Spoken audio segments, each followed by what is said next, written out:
હમણાં 1-2 દિવસના જ સમાચાર છે। ગિરનારના દર્શન કરવા ગયેલા પરિવારના નાના બાળક ઉપર સિંહનો હુમલો થયો અને બાળકને ઉપાડી ગયો। નાના બાળકને સિંહ ઉપાડી ગયો। 10-12 વર્ષનું બાળક હશે તે સિંહ એમને ઉપાડી ગયો બાળકને। એમના મા બાપ પાસે જ હશે બાળક। અને આવો જંગલ વિસ્તારમાં તો શું ઘટના ઘટે એ કોઈને ખબર ના પડે। એમાં અંધારામાં 10 થી 12 વર્ષના બાળક હતું। 50 થી 60 પગથિયા એમને ચડ્યા હતા અને બાળક ત્યાંથી બાળકને સિંહ ઉપાડી ગયો।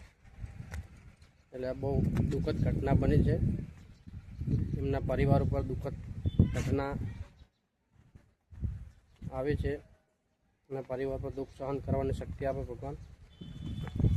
નાના બાળકને ઓમ શાંતિ, ભગવાન તેમના દિવ્ય આત્માને શાંતિ આપે એવી પ્રાર્થના। પણ એક આપણે કોઈ પણ જગ્યાએ જ્યાં હોય જંગલ વિસ્તારમાં તો આપણે બાળકોને ખાસ સાચવવા જોઈએ કે આજુબાજુનો વિસ્તાર જંગલ વિસ્તારમાં તો શું પ્રાણીઓ ફરતા જ હોય આમ તેમ।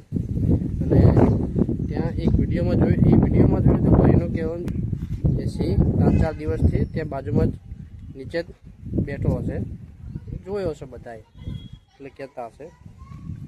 અને એનો શિકાર કરવાનો ઈરાદો તો નહીં હોય કદાચ, પણ આ તો કોઈ તેને સંછેડ્યો હોય સિંહને તો કદાચ નાના બાળકને શિકાર પણ એને કરી લીધો હશે। પણ હવે આપણે આના પરથી સમજવા જેવું છે કે કોઈ પણ આપણે જગ્યાએ જ્યાં હોય તો નાના બાળકોને આપણે ખાસ સાચવવા જોઈએ। જંગલ વિસ્તારમાં તો ખાસ, જંગલ વિસ્તારોમાં તો પ્રાણીઓ ફરતા જ હોય એટલે આપણે જંગલ વિસ્તારમાં જઈએ તો આપણે બાળકોને સાચવવાના। અને ઘણી એવી જગ્યા છે, ફ્લેટ છે, આપણા ઘર છે, બાળકો અગાશી ઉપરથી પડી જાય છે નીચે। આપણે ઘણા એવા મેં પણ દાખલા જોયા છે, વિડીયા જોયા છે, એટલે આપણે એમાં પણ બાળકોને સાચવવા જોઈએ ખાસ, બરાબર। તે પપ્પાને એમના પરિવાર પર આવે પડેલું દુઃખ સહન કરવાની ભગવાન તેમને શાંતિ આપે। અને આપણે ખાસ આવી જગ્યા ઉપર ગયા હોય તો નાના બાળકને સાચવવું જરૂરી છે।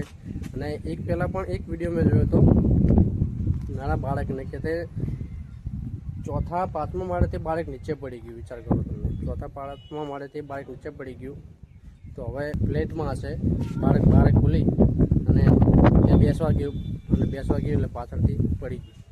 પણ એવા બેદરકારી મા બાપની જ કહેવાય કોઈ પણ જગ્યાએ।